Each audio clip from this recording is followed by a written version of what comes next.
can see here Madi Browne going up, just landing. On her knee there by the looks of it. She's grabbed that and straight away she knew that she wanted to come off, didn't she? Well, she has had an ACL injury in the past, so...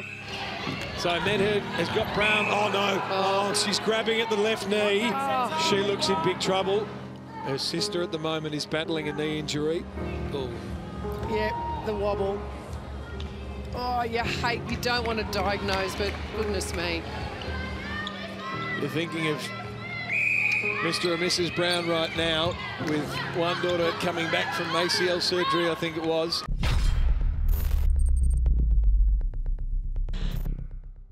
Horrible. Horrific. Horrible, absolutely.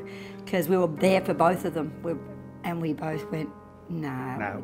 We knew straight away with both of them. Yeah, but we were hoping with Madison it wasn't. And the Kelsey one was just, you feel like you're going to vomit. It's but horrible. You've got to push on, and you know we've got to be there for them. But it is a horrible feeling. It's horrible. The thing that people don't understand is this is their job, and so now they can't work for 12 months, right? People don't. When you explain it to people, they say, "Oh, you know, it's just done there." So you don't know how hard they have to work to get back to where they. And we know because Madison's already done it once. I don't know how much. And the saddest part is he's done a left and I've done a right. So they had no hope. And that was the first thing the surgeon asked, have you had ACLs within your family? And I did mine playing netball. He did his playing footy. I'd give anything to give my two daughters a good knee, but I haven't got a good knee to give, so that's out of the question. I got a left one. Yeah, so no, it's pretty heartbreaking to have to go through it, but you know, there are worse things in life. Have a look at what's happening at the moment with the bushfires. Hey, we're still alive, we're down here having a holiday, and we still laugh, you know, and we sincerely hope that they can both come back, and because we know that they're both very good at what they do and they bring a lot of people a lot of joy. You can't explain to people the feeling, and I know lots of people feel this, watching your children do something and do it as well as they do it. You know, Chris and I have had, throughout our life, we've had some successes and some failures, and our personal successes have been great, but nothing like following your kids and watching their successes. It's just beautiful. It is. He's the softie. I'm the hard one.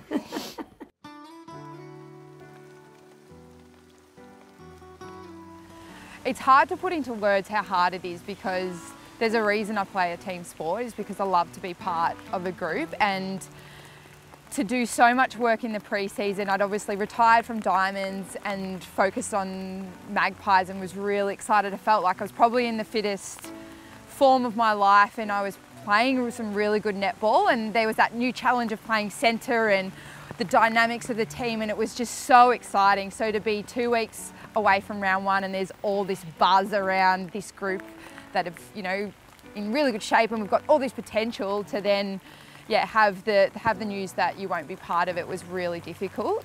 Rehab is the loneliest place in the world, because there are good days and there are bad days, and the only person to get you through it majority of the time is yourself. And yeah, you rock up to training and all you want to do is be out there, and you just mentally you're there and your body just can't give you what you want.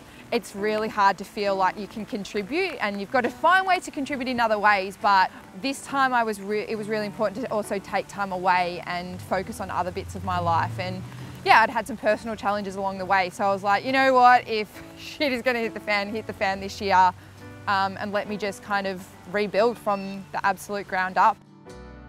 I remember going down and thinking, never done one of these before, seen many people do it, I know exactly what I've done. And then sort of sitting there for a while being like, a lot of pain, but then just, what are you gonna do? Get up, you'll be fine. And I think the way it all happened, I never expected myself to react that way, but I think I just acted on what I thought, and it's how it rolled. That was the game that everything that we'd been working towards, and every sort of shit thing that had happened sort of culminated into this like first quarter that we were like, oh my God, this is us, like this is what we've been working for so long. And then for the second quarter to happen the way it was for me personally, that sucked, because I was like, I was just feeling like we got on top of it, and then to see them play out the game like they did, I was like, oh, it almost was, as a collective, we've worked so hard to build this thing. One person doesn't matter, one cog doesn't change what we've been grinding for, and I feel like the good teams and the best teams are the ones that something like that can happen and they just roll on. As much as it sucked and I wanted to be a part of it, I also was like, wow, I'm watching everything that we've worked so hard for just happen. That was really cool. I'm getting emotional because like the year sucked so much. Like everything was hard and that was so rewarding at the end. I struggled more with her injury than I did my own because I'd been through it and I know her. I was like, I wouldn't wish this on my worst enemy, let alone the person that her career and everything was so good, like her world was so happy, and I was like, oh, this was my year to take all of the hard stuff on my shoulder, and I was like, I'm meant to be the older sibling, I'm meant to be there to protect her, and I sat there and I burst into tears and I was a mess. And when I spoke to her, I felt a little bit more relieved, but I just felt helpless because I was like, you're not meant to be experiencing this ever.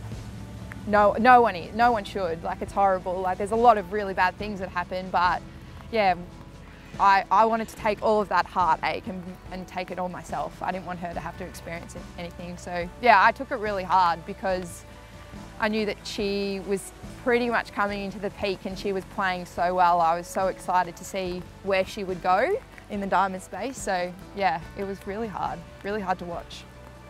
The team and netball is bigger than us getting to play, but I guess that's probably the one thing when I've been really struggling in rehab, which hasn't been a lot, but I think about like being able to play with her. It's like almost going back to being a child. Like, why would you want to do that?